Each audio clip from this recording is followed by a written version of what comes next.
Well, Spring Split is officially over. I'm joined right now by Zeyzal, fresh off of their tiebreaker to secure second place for Spring. Of course, this coverage is brought to you by Alienware. So, Zeyzal, crazy. I remember you guys were struggling so much. Everything seemed so doom and gloom, and then you just kind of snuck up to second place. That's wild. I mean, what has this experience been like for you? I mean, it's been weird. I think in like week 4, we had a meeting where we're like, okay, guys, we can still make playoffs. We just can't lose anymore. And then we all knew we could still make it. Just the atmosphere was kind of down, even though we were doing pretty well overall in scrims. We just hadn't had any luck on stage with wins. I mean, yeah, honestly, I didn't really realize we were going to be second place until the beginning of this week when people were telling me, our staff were talking about the scenarios of like what place we could end up in and things like that. I didn't even consider second place with how poorly our split started. Yeah. I mean, does it just feel shocking to you now to be in this position given how much the team was struggling for a while? Because as you said, it looked kind of grim, especially after the first several weeks. I knew we were a good team and I always thought we could win. It's just I didn't really consider the possibility of second after. Yeah, it kind of was shocking. Like when I heard that, I was like, oh damn, nice. Yeah. Well, I heard, and this is no offense to you, because you got second. That's sick. All right. I recently heard someone describe second place as like the first of the losers because of how much difference there is between C9 and the rest of the group. Do you feel like that's an accurate position of like that or explanation of the gap that we've seen at least between C9 and the rest of the teams? I think yeah, it's hard to say if we're all losers or we're just all okay, you know. Yeah, yeah. But I guess yeah, compared to C9, we're mostly in the losers category. Everyone else, guess Well, TSM with their one win.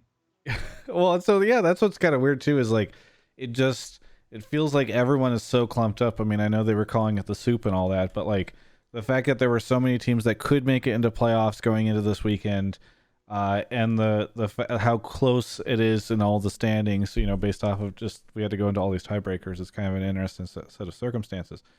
Um, what do you anticipate for playoffs? Because I believe now you guys play FlyQuest. FlyQuest. That's right. So So yeah, what how do you anticipate that going? I think we have a pretty good matchup versus FlyQuest. I'm personally pretty surprised that C9 chose 100. I mean, I don't know if they even care. Realistically, they might just be like, we have to beat everyone anyway. Yeah, Might as well just they chose take out a alphabetically. The yeah, 100 Thieves showed up just choose first on the however they list, so want, why not? any category they want. Yeah. But we thought 100 had been looking stronger. Well, we think FlyQuest's still pretty good. We just thought that 100 was better as a team right now, and they did beat them today. So Yeah. I was pretty surprised about that. But I think our matchup versus FlyQuest is pretty good, and we would have rather to play them than 100. So I mean, you were excited whenever you heard that. I wouldn't say excited, but it was definitely more exciting than if we would play 100 instead of FlyQuest. Yeah. Yeah.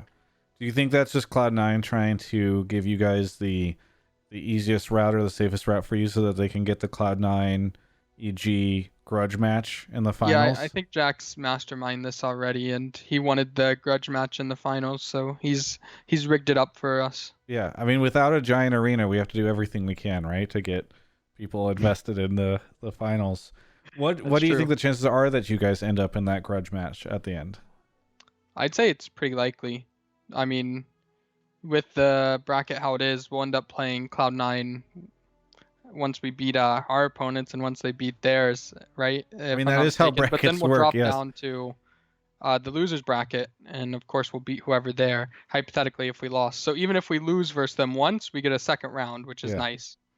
Yeah. Like that existing is just so much nicer than the previous schedule because we actually get the benefit of playing them too. We don't just get to get surprised by them in finals if they're really good. And it honestly, when I think back to it, if this kind of bracket existed when I forget which split it was, but we were playing really well as a team on Cloud9, and then we just went against TL and kind of got smashed. But if we had played them like 2 weeks prior, I bet we could have beat them. Right. So, what about TSM? Because looking at the teams, I feel like it all these other teams that you're going to play, I feel like your chances are pretty good, but TSM feels kind of like the wild card right now, in that you don't really know what you're going to get whenever they come out onto the rifts, and obviously they've got a lot of best of five experience. So, do you feel like they could be an issue for you? I think TSM has the best matchup out of 100, Fly, and them against us, but I also think that we're better than all three of them. Yeah. All right. Well, what was it? Kind of looking back at the last several weeks that allowed you guys to flick this switch and start turning on and becoming the team that people thought you could be?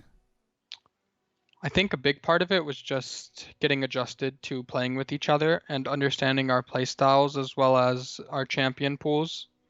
So we had a lot of discussions about like what champs we want to play in what lane, which in effect contributes like how we're going to play the game. Because if we're drafting carry tops, we're going to play towards top. If we're drafting, I don't know, like just random champs mid that have gank setup, we're going to play towards mid. And we had to figure out what way we wanted to draft, which in effect changes what way we're going to play the game. And I think an example of this was, well, Jizuke can play control mages. We have a lot more success on him with, like he played Malzahar today, which is a control mage, right? Arguably.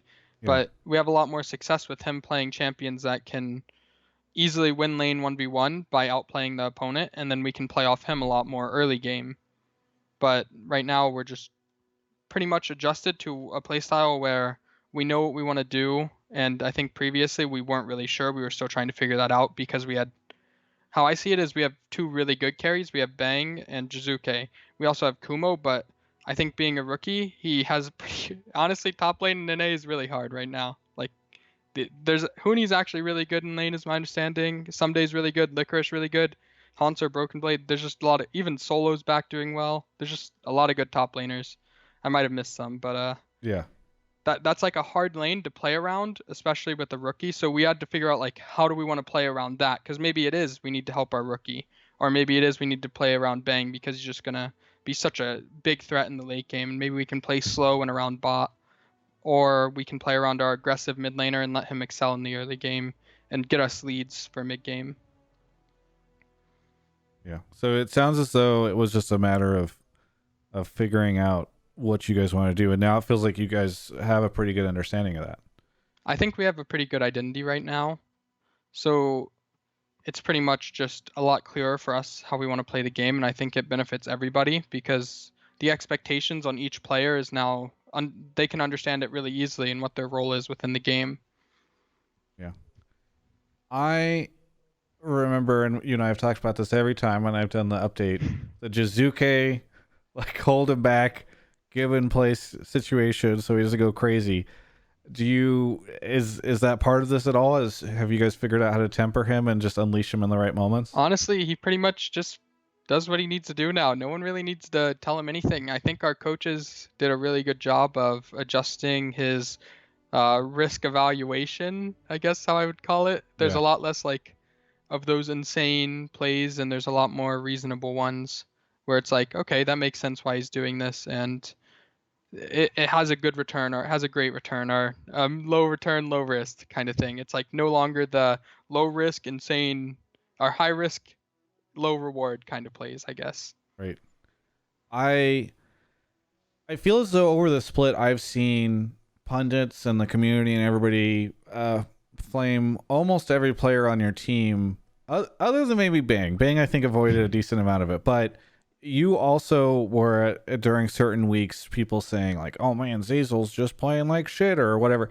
One, do you think that you were ever playing as bad as some folks had said you were? And I guess kind of in answering that question, I'd also love to hear, do you feel like you're in a much different place than you were, I don't know, even a couple weeks ago? I don't feel I played that bad. I think I played pretty damn bad today, not gonna lie. I made a pretty big mistake, I think. I didn't follow my routine because it was kind of weird. It's a Monday, and I really regret that decision. I'm really thankful that my teammates were able to carry me today because I played played pretty awful today, not gonna lie. But I feel like a lot of credit isn't given to players in scenarios where a lot of the game is out of their control. I think if there was one player playing individually the worst, it probably would be me. But there's times where Kumo's played poorly and it's like not really his fault. There's times where Dennis is like 2-8. It's because the game's like already over at 10 minutes and he's just trying to make these super plays for us and trying to keep us in the game through repeatedly getting fights started, because Yeah. that's all we can do. We can't really hold the game when we're down 5K at 15 minutes or 10 minutes. Right. Right. Well, is there anything that you want to say to any of the fans out there? Yeah, I mean, thanks for supporting us. The main message I'd like to send is really thank you to my teammates for carrying me today. I really tried my hardest to lose, but they didn't let me, so it's really appreciated. Dennis, Jizuke, Bang, and Kumo, all of you guys. And of course, thanks to all my fans for supporting me and my teammates. Well, thank you so much for the interview. For everyone else, you can check out the rest of my coverage of all things esports right here on my YouTube channel. Hey everyone, thanks so much for watching my content during this time. I know it is a wild world that we are in. And, you know, the interviews might feel a little weird because we're doing them remotely. And I know there's some tech issues as I'm doing this all by myself. I have a editor who's going to help me kind of do some polish on these things. But I do want to give a shout out to Alienware, as I always do. But, like, listen, this is a unique way for me to talk about them, because honestly, I can do so much from my office because of their support and what they've provided me. So I have a couple pictures I want to show you. This is actually my home office setup, just for streaming and recording content and all that stuff. You can see all the monitors. I've got a giant 55-inch gaming monitor that's above me that I'm able to use for like reviewing footage and all that stuff. It's actually just such a sick setup. Here's a picture of me loading up the League client to play some TFT on it. But it's actually such a great situation for me right now to have access to this stuff and to be able to do everything that I can do from this setup. And if I had something less, I don't think I'd be able to. So thank you so much to Alienware for supporting me, for getting me all this gear, for everything that they've done so that I can produce the content that I need to do from home, as we're all working from home. So do me a favor, maybe go check them out at alienware.com/Travis. I really appreciate it.